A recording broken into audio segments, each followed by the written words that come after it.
Today I'd like to talk about the topic of belief, an extremely important foundation for all of us. Not what you say you believe, but what you deep down truly believe.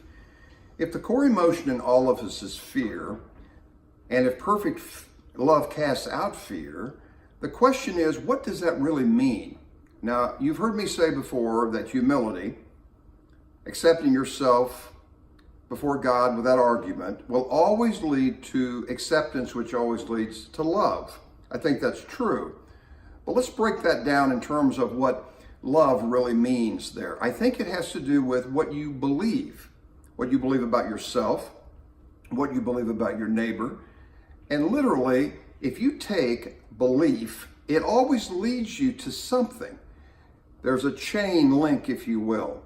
And the weakest link in that chain allows it to fall apart. Here's what I submit.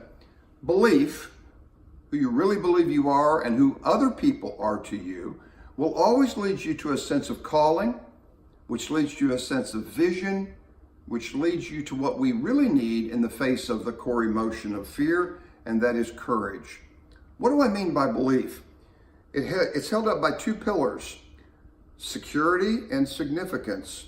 How you feel about your significance, do you really matter in this world? And then security, how safe you really feel in the presence of other people. Significance and security. That will always lead you, if you have a hold on that one, to a sense of calling. I believe calling consists of three things. You want to do it, you have the talent to do it, and you have the opportunity to do it.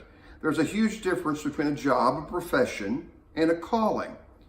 But when you have a grasp of that, I really want to do this. I have a passion to do it. I have the talent to do it, and the door is open for opportunity. It will always lead you to a sense of vision. It's never alone. And without a vision, the people perish. They lose heart.